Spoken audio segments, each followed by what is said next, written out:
that was developed. And I don't know if we have And the those baby come in ones. different sizes. Is that what you're gonna go over next or not? Yeah, Where's well, that? There's a small yeah, size. these come in different. Now, how do you know what size? All right. Oh, tell me what size of Miller blade this is. It's I not mean, Miller. Macintosh. Where is the size? Large.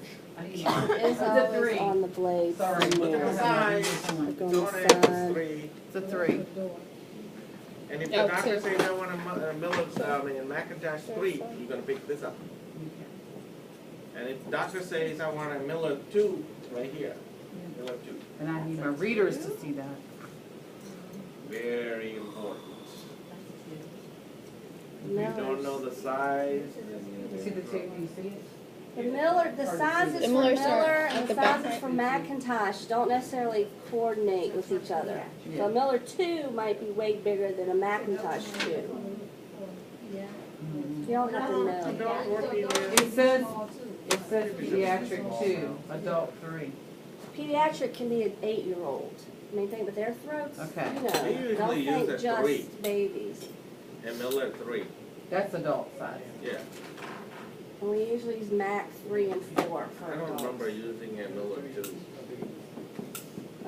I mean, Well, that unless it's says a small pediatric. person. It says pediatric. Pediatric, yeah. They are better for peas.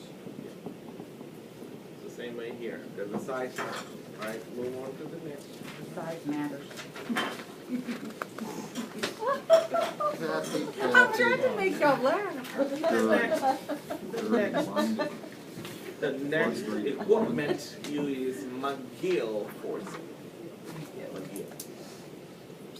You know you shouldn't learn the name of this thing. Just don't say that thing. I want that thing. Nope. This thing. Nope. McGill. What is this for? Oral intubation or nasal intubation? And why do you use this? Don't say that. But I'll remember. Okay, when you do the nasal intubation. That's when you're gonna reach in the back and you're gonna put in their mouth and you're gonna help the tube to go Correct. down. Yeah. That's all you need. Kathy told us about that. Correct. You never stick this in somebody's nose. No. Never go in like that. It always goes in the mouth. Yeah. And do And not. it's just to help to guide the tube Right. down. And Or I have lift it seen up. this Is that what from it's last supposed to do? year. Okay. Students were sticking this in the back of the throat. So Don't it's to do that lift. either. Okay, so it's to lift. Yeah, don't grab the tube and then use that to push it into the So, trachea. no, so you It's just, simply to grab the tube and lift it to go. When you're laying flat, your trachea is on top of your esophagus. okay. And the tube tends to want to go down into the esophagus. You're just simply using that to lift the edge up to go into the trachea as you push it.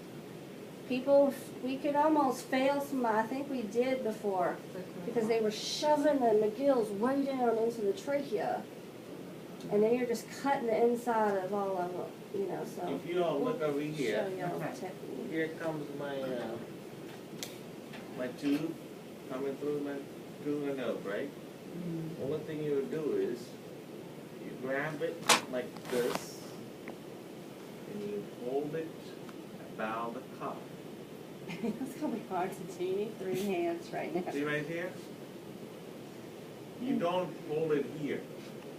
Yeah, you hold it, she said Okay, you say that. hold it She right said, yeah, there. above the top. Okay? Everybody see this? Yeah. This can be a very confusing because last year I seen everybody doing, some of them doing like this, some of them doing like this. You're gonna damage the cup. So hold it up. Then you're just going to, you know, like move it upward a little bit. Then you're gonna push down on the ET tube. You never try to push the whole thing down. Okay? Only thing you do is grab it and lift it up. After you're lifting it up, then what are you going to do? Push down on the ET tube. Push down on the ET tube and let go. Don't grab it. When you're saying push shove down out. ET tube, Insert. We'll Insert. totally You're show saying you with the mannequin. Insert. It'll be so We'll much show it to you in clearer. a second. Advanced Yeah. Yeah. forward. Yeah. So, what were they doing last year was this, And at the same time, they're sticking it, the whole thing into the trachea with the McGill. And they'll say, oh, I got it, I got it, I got it. Yeah, you just killed me. Yeah. But the right way to do it, do not ever insert the whole thing into the trachea, because that can damage the trachea. Have y'all ever heard of a trachea esophageal fistula? Yeah. A hole going between the both that Don't tell you can make cause Yeah. using the gill force so strong. And also, when you intubate somebody, where is this ET tube is actually going to go in? Which hole? The bottom hole or the top hole? Top hole. Everybody really needs to look at this. You see? Mm-hmm. And what is your guide to go through? And they're usually, if they're not swollen and nasty, white. It's You right can there, see you the need to white go in. cartilage of the vocal cords. Right That's there, your you need to guide. go in. Mm-hmm. See my tube? Yep. So will you have the, Okay. Do you all see the cord? You put the ET I tube actually through the marked it vocal with the cords. blue. The white triangle is what it marker? looks like. would you have the laryngeal? The triangle? Yeah. You see the triangle? You have to really, For Triangle? nasal, Yeah. you Just can't look at the see them. triangle. You just gotta You turn see that. the cord, And right? hope Yeah, you go in. just Yeah. Triangle. push, and if you get, Yeah. pull out. Yeah. Everybody's pretty sure, right? So you know where which hole you're gonna go. So what are you gonna do with the blade? When you stick the blade in? Are you gonna stick the blade in all the way there? And try to open up like that? See, what happens is, if you put it in all the way inside, it ain't gonna work out. it's gonna cut the cords in half. Where is the tip of this gonna be?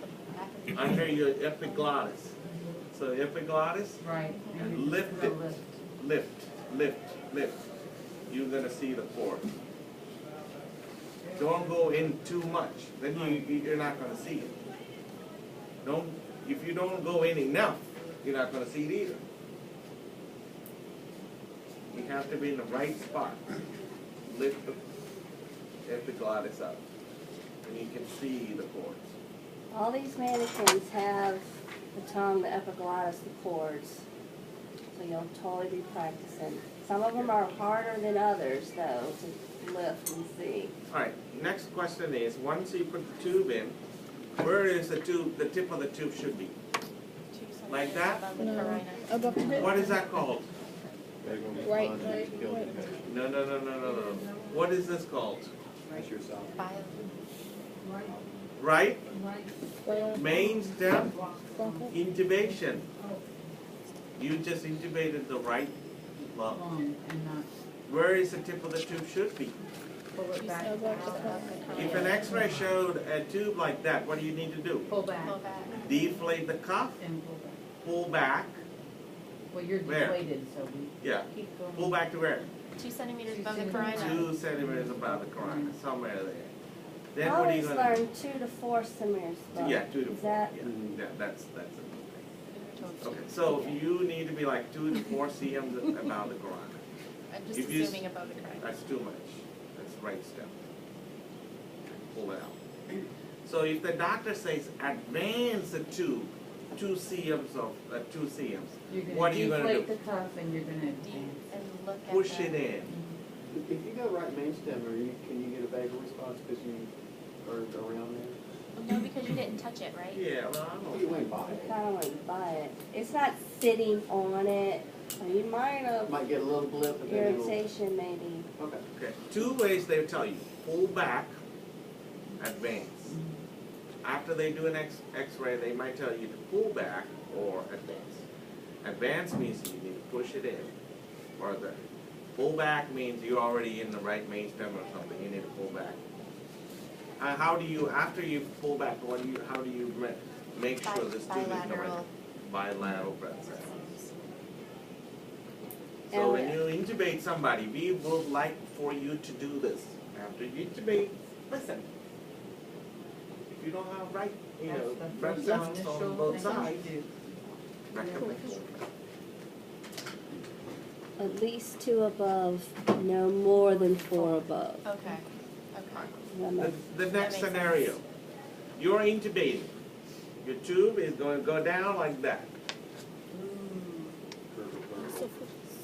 and you're bagging the patient, and patient turning blue. Did you do?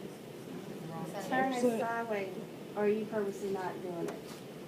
So they can see.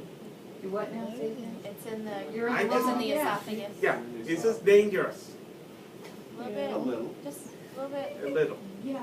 Only You will fail the mobility. checkoff Yeah, if you don't did put this there. and you did not notice. And you thought that What was did you do? correct. What did I just do? What kind of intubation is this? Esophageal You just intubation. did, I yeah. don't know. You went in the there's a wrong. word for it. I'm sure there's a word for it. Tube is in the wrong. You're ventilating your stomach Right. Yeah, and the And they gonna patient turning puke up blue. and, you know, Yeah, so we and give the you stomach like, is getting stomach harder and rise. harder. yeah. We give you 30 seconds, I believe, to do the procedure, and you have the tube in the stomach, and you didn't realize it's in the stomach, and you're ventilating happily and everything, and the patient goes asystole and died. Then we say, the patient is now dead. That means you didn't realize you have the tube in the wrong place. How do you actually know you got the You Soon didn't do as the you- bilateral? yeah, as soon as you intubate, you need to listen. You need to check it with the CO2 detector and all that. Did y'all learn about CO2 detector in handouts? So, right main stem intubation, intubating esophageal intubation. That's bad, bad, bad. Right main stem, at least you won't kill all the way, halfway. But it's up if you put the tube in the stomach. All right, let's move on. McGill, we talked about. High-low evac tubes, we already talked about. Double lumen. Double lumen endotracheal tube, Collins tube. Did we didn't talk about that? Yeah, later we'll talk. Oh. There's various other ET tubes that you can use for certain situations that y'all may have gone over in Kathy's class. Good. Lots of them. If the squad, you know how hard it is to intubate somebody when they're laying on the floor in the sofa or whatever. I mean, it's not as easy to intubate correctly in the field. So they will use some of those easier airways just to get them into the ER. But we can't use those on a ventilator, so we have to then re-intubate them in the ER correctly with our regular ET tubes. Now we have various ones of the CompuTube, the double lumen.